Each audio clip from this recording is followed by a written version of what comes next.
বাংলাদেশ যে কি হারাইছে তা খালি আমাদের দলীয় হবে না, প্রতিটি মানুষের মধ্যে সেই শোকের ছায়া নেমে এসেছে। যেই নেত্রী, আপসীন নেত্রী, যে জীবনে কোনদিন আপোষ করেন নাই, আজকে বাংলাদেশের 18 কোটি মানুষকে সে রেখে পালিয়ে যান নাই, সেইটা আজকে পরিসমাপ্তি ঘটেছে। দেশ আসলে এই শোক বা এইটা, কারণ বলার মতন বা ভাষায় প্রকাশ করার মতন নেই। হাসিনা আমি মনে করি তাকে জেলখানায় নিয়ে আজকে মৃত্যুর মুখে ঠেলিয়ে দিয়েছে। আজকে আমরা অভিভাবকহীন হয়ে পড়েছি। আমাদের আদর্শক জননী, আমাদের মাকে আমরা হারিয়েছি। আমরা যে আজকে কি শূন্যতায় আছি এটা ভাষায় প্রকাশ করতে পারবো না। মহান রব্বুল আলামিনের কাছে প্রার্থনা করি আল্লাহ যেন তাকে জান্নাতের উচ্চ মাকাম দান করেন এবং তার পরিবার, বিশেষ করে তার ছেলে জনাব তারেক রহমান যেন এই শোককে কাটিয়ে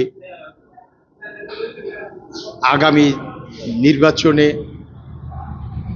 যেন সে মানুষের অধিকার ফিরিয়ে আনার জন্য কাজ করতে পারে। টানা তৃতীয়বার অর্জন করেছে দেশের সেরা সুপার ব্র্যান্ড স্বীকৃতি বসুন্ধরা টিস্যু। বাংলাদেশের 18 কোটি মানুষের হৃদয়ের স্পন্দন আমাদের দেশের নেত্রী বেগম খালেদা জিয়া আজকে আল্লাহর ডাকে সাড়া দিয়ে চলে গেছেন। আপনারা জানেন যে আমাদের প্রিয় নেত্রী তিনি বলেছেন যে আমরা এই দেশ ছেড়ে আমি কোথাও যাব না, এই দেশই আমার ঠিকানা। আজকে আমাদেরকে খাদিয়ে সে চলে গেছেন। আমরা দলের পক্ষ থেকে দোয়া করি মহান আল্লাহ রাব্বুল আলামিন তাকে জান্নাতুল ফেরদৌস নসিব করেন। সার্বভৌমত্ব রক্ষায়, গণতন্ত্র উত্তরণে, গণতন্ত্র প্রতিষ্ঠা করার জন্য এবং জনগণের সত্য ন্যায়ের পক্ষের জন্য তিনি আজীবন সংগ্রাম করে গেছেন এবং কারোর সাথে আপোষ করেননি। সেই জন্যই তিনি আপোষহীন নেতা।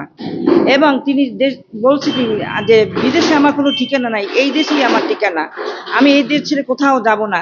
আপনারা জানেন যে গত আওয়ামী লীগ সরকার তাকে মিথ্যা মামলা দিয়েছে এবং তাকে জেল খাটিয়েছে অন্যায়ভাবে, তবুও তিনি টলেন নাই। তিনি এই জনগণের সাথে ছিলেন, সুখে দুঃখে এই দেশের তিনি 3বার প্রত্যেকটি আসনে তিনি বিপুল ভোটে নির্বাচিত হয়েছেন এবং মৃত্যুর আগ পর্যন্ত তিনি দলের জন্য, দেশের জন্য, জনগণের জন্য, জনগণের ভাগ্য উন্নয়নের জন্য কাজ করে গেছেন। পৃথিবীর ইতিহাসে বেগম খালেদা জিয়া স্মরণীয় এবং একটি নক্ষত্রের নাম হয়ে পৃথিবীর ইতিহাসে চিহ্নিত হয়ে থাকবে। শহীদ প্রেসিডেন্ট